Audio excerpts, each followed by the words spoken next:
자, 오늘 설교 제목은 브니엘 하나님과의 만남이에요. 우리 함께 그러면 창세기 32장 24절에서 32절까지의 말씀 한번 찾아보도록 하겠습니다. 창세기 32장 24절에서 32절까지입니다.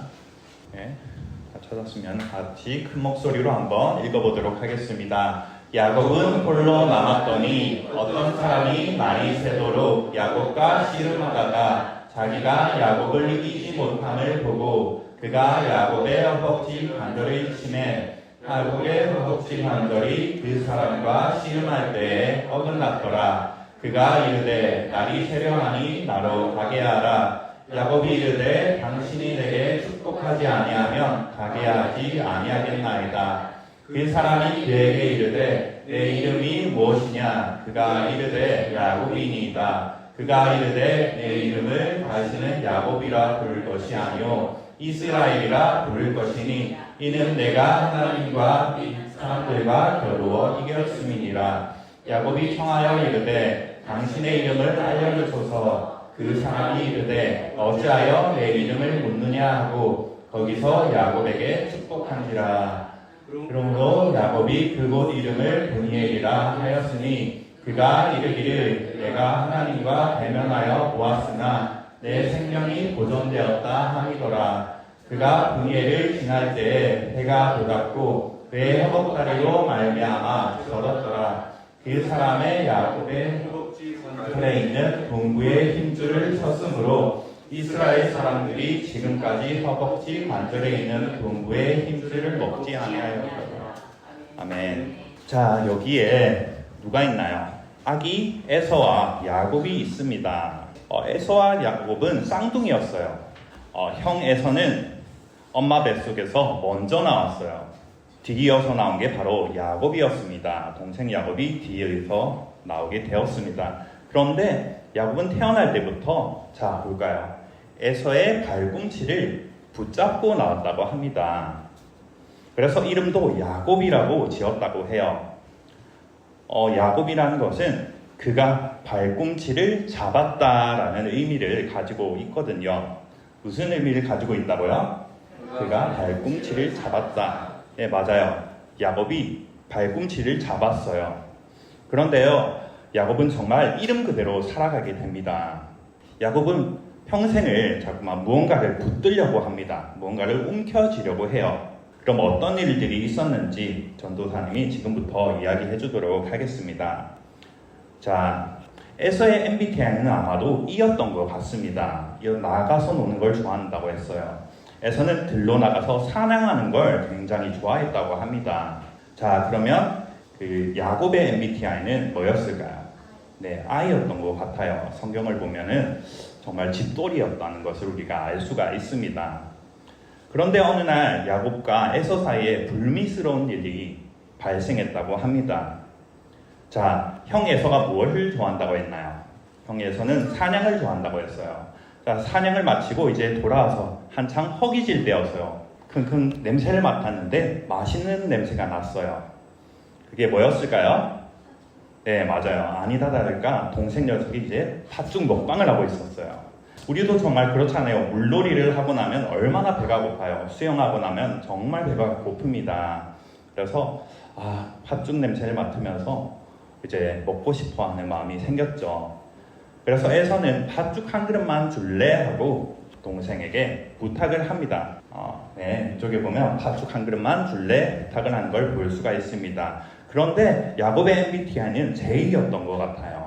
안 좋은 쪽으로요. 안 좋은 쪽으로 J였던 것 같아요. 정말 계획적으로 어떻게 하냐면 야곱은 형이 배고픈 걸 이용하게 됩니다. 그래서 한 가지 거래를 하게 되는 거예요. 내가 팥죽을 줄 테니까 형이 받을 축복을 나한테 양보해줘 한 거예요. 야곱은 형 에서가 받을 축복을 어떻게 해서든지 자기가 움켜쥐고 싶었기 때문이었어요. 그래서 어떻게 됐냐면 마침내 끝끝내 자신이 바라던 축복을 야곱이 드디어 얻게 되었습니다. 움켜쥐게 되었습니다. 에서가 허기진 나머지 장자권을 정말 팥죽 한 그릇에 경솔하게도 그냥 팔아버린 거예요.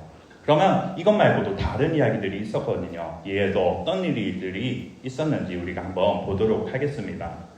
야곱이 이제 모든 복을 빼앗기게 되자 가로채니까 이제 화가 잔뜩 나게 됐습니다.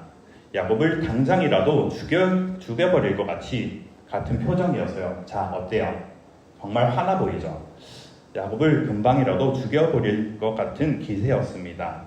이에 야곱은 도망을 가게 됩니다. 바로 외삼촌 라반 집으로 도망을 가게 되는데요. 야곱은 여기에서도 이름값을 하게 됩니다. 야곱의 뜻이 뭐라고 했나요? 발꿈치를 잡았다. 뭔가를 움켜쥐는 그런 삶을 살게 됩니다. 이번에는 무엇을 움켜쥐려고 했을까요? 한번 보도록 하겠습니다. 야곱은 외삼촌 라반 집에서 이제 일을 하게 됩니다.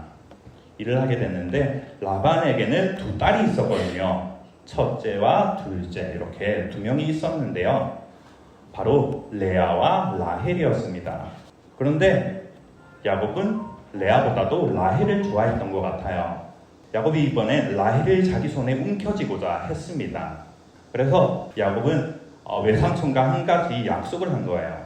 7년을 제가 외삼촌을 위해서 일을 하면 라헬을 저에게 주세요 했던 거예요. 그래서 야곱은 라반을 위해서 7년 동안을 일을 하게 됩니다. 하지만 라반은 라헬 말고 레아를 줬다고 해요. 7년이 지났는데 약속한 거는 원래 누구였나요? 라헬을 주기로 했는데 레아를 줬던 거예요. 그리고 라반이 이렇게 말을 한 거예요. 야곱아, 네가 7년만 더 일하면 내가 진짜 라헬을 줄게 이렇게 한 거예요. 이에 야곱은 총 14년을 일하게 되었습니다. 14년을 일한 다음에 드디어 그토록 얻고자 했던 라헬을 얻게 되었던 겁니다. 그런데 야곱이 정말 평생을 이름값을 했다고 했잖아요. 또 한 가지 사건이 더 있습니다. 그게 바로 오늘 본문에 관한 이야기입니다. 야곱이 이제 라반의 집을 떠나서 고향으로 돌아가고 있을 때였어요. 이제 형의 화도 이제 좀 사그러졌겠지 싶었거든요. 그래서 한창 고향으로 돌아가던 중이었는데요. 야곱이 여기서 하나님을 이제 만나게 된 겁니다. 과연 어떤 일들이 있었을까요? 야곱은 형의 반응을 보려고 가족이랑 재산을 먼저 보내게 됩니다. 그리고 이제 반응을 한번 살펴보려고 했는데요. 이제 그러면 누가 혼자 남게 됐나요? 야곱이 홀로 남게 되었습니다. 그래서 24절 말씀을 보면 야곱은 홀로 남았더니 하고 있는 걸 우리가 볼 수가 있습니다. 그런데 바로 그때였습니다. 야곱은 이제 누군가와 씨름을 하게 됩니다. 어떤 사람이 날이 새도록 야곱과 씨름하다가 하고 있는 걸 우리가 볼 수가 있습니다. 그게 누구였을까요? 바로 우리 하나님이었습니다. 호세아서 12장 3절에는 이렇게 말하고 있습니다. 야곱은 태에서 우리 뱃속에서 그 형의 발꿈치를 잡았고 또 작년에 커가지고 하나님과 힘을 겨루었다고 합니다. 하나님과 씨름을 했다고 합니다. 그렇다면 야곱이 씨름을 하는데 움켜쥐고자 하는 힘이 굉장히 셌다고 해요. 왜냐하면 야곱은 평생 동안 뭔가를 움켜쥐려고 하는 마음들이 굉장히 컸었잖아요. 그래서 그 힘이 얼마나 셌냐면요. 하나님조차도 얘 안 되겠다 싶을 정도였어요. 그래서 아예 야곱의 허벅지 관절을 치셨습니다. 네, 25절 말씀을 보면 자기가 야곱을 이기지 못함을 보고 그가 야곱의 허벅지 관절을 침해하는 것을 볼 수가 있습니다. 이에 야곱은 포기했을까요? 안 했을까요? 네, 절대 안 하죠. 절대 안 합니다. 야곱은 절뚝거리면서도 붙든 손을 절대 놓지 않았어요. 축복해주지 않으면 이거 절대 안 놔줄 겁니다 한 거예요. 그래서 당신이 내게 축복하지 아니하면 가게 하지 아니하겠나이다. 제가 안 보내줄 겁니다 한 거예요. 야곱은 여태 동안 정말 엉뚱한 것들을 많이 붙들어 왔어요. 이젠 근데 하나님을 붙들었다는 게 굉장히 중요합니다. 우리가 붙들 만한 것을 붙들는 게 굉장히 중요하다는 말을 전도하님은 하고 싶습니다. 야곱이 여태 동안 엉뚱한 것들을 많이 붙들어 왔지만, 그래서 많은 사람들을 속여왔지만 이제 하나님을 붙들게 되면서 그 인생이 바뀌게 됩니다. 우리 한번 28절 말씀을 보도록 하겠습니다. 그가 이르되 내 이름을 다시는 야곱이라 부를 것이 아니요 이스라엘이라 부를 것이니 이는 내가 하나님과 및 사람들과 겨루어 이겼습니다. 네, 그래서 하나님께서는 야곱의 이름까지도 이제 바꿔주게 됩니다. 뭐라고 바꿔줬을까요? 이스라엘이라고 바꿔줬다고 합니다. 그래서 야곱은 하나님과 만난 것을 기념해서 브니엘이라고 지었다고 합니다. 하나님의 얼굴을 보았다 해가지고 이름이 브니엘입니다. 자, 그런데 우리 연동교회 유초동부 이름이 브니엘이거든요. 아직 모르셨죠? 유초동부 이름이 이제 브니엘입니다. 그래서 여기도 보면은 브니엘이라고 돼 있는 걸 볼 수가 있는데요. 이제 전도사님이 기도하면서 하나님께 받은 꿈이 있거든요. 바로 여러분들이 하나님을 만나는 거예요. 야곱이 하나님을 만났던 것처럼 우리 친구들이 하나님을 만났으면 좋겠다는 마음으로 이렇게 우리 유초동부 이름을 브니엘이라고 지으게 된 거예요. 그렇다면 어떻게 해야 될까요? 우리 친구들도 내가 마치 혼자인 것처럼 홀로 남겨진 것처럼 여겨질 때 다른 걸 붙드는 것이 아니라 우리 하나님을 꼭 붙들어야 된다는 거예요. 붙들고 절대 놔주지 않으면서 기도해야 된다는 거예요. 정말 야곱이 씨름했던 것처럼 응답해주지 않으면 저 손 절대 안 놓을 겁니다 하는 마음으로 계속해서 기도할 줄 알아야 된다는 거예요. 그러면 하나님께서 우리 연동교회 친구들과도 분명히 만나 주실 거라 믿습니다.